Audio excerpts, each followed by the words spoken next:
Track Wrestling here at Super Bowl Media Day with Philadelphia Eagles long snapper Rick Lovato, and you've got a history in the sport, wrestling. I do. I wrestled up into my junior year of high school until football became my priority.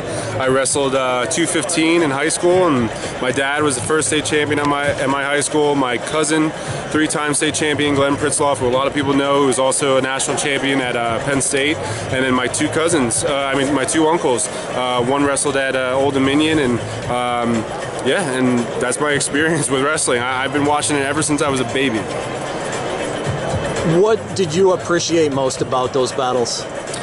I appreciated the amount of hard work and discipline I learned from all of those times that I was in the gym wrestling, and not with just other teammates, but my dad. My dad taught me a lot about just working hard until you get to where you want. And honestly, wrestling is what really pushed me harder than football has ever in my life, and really just teaching me that overall lesson of just hard work and discipline.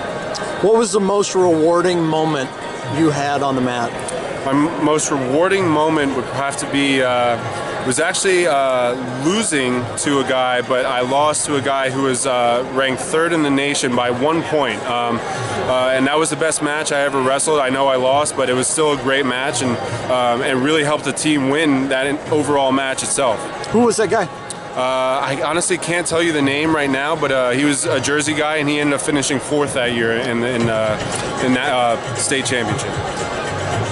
I'm blanking here a little bit, JB. Did you make it the boardwalk hall?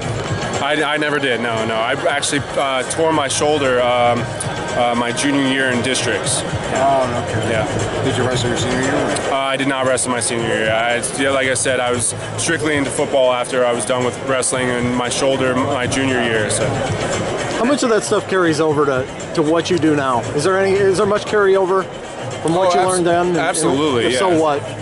Just the overall work ethic when it comes to working out in general. Like wrestling workouts were so much harder than any other workouts that I ever did. So being able to take that over and seeing how difficult those were and doing what I do now. It's not that what I do now is easy, but it gives me that mentality that I've done worse than this. Wrestling was so much harder, so I'm going to keep pushing until I can't do it anymore.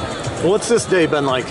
This is kind of wild. It's incredible. I've been getting questions from people that I have no right answer into, but it's just an amazing opportunity to be here and representing everyone who's back home, everyone's at Old Dominion, just to be able to be here and be at the Super Bowl. What's the most unexpected question you got today? The most unexpected question would be, what was my best golf impersonation if I scored a touchdown? So that really didn't make much sense to me, and I didn't know what I was doing, but I got on a knee and I rolled the dice, so I don't know. That was what I could think of at the moment. I didn't want to take too long, but that's what it was. Did you go to any Old Dominion matches in college? Oh, yeah, absolutely. Scotty Festejo was a guy that wrestled at Long Branch where my mom works, and there was a good amount of ODU guys who wrestled in New Jersey, so I got on a really good friendship basis with a lot of them, and I still talk to some of them now, like Chris McCarty, who was a great wrestler for ODU.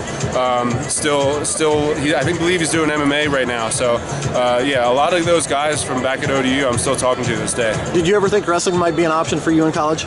Somewhere? No, just because I heard how much more difficult it was in college than it was in high school, so I wanted nothing to do with it.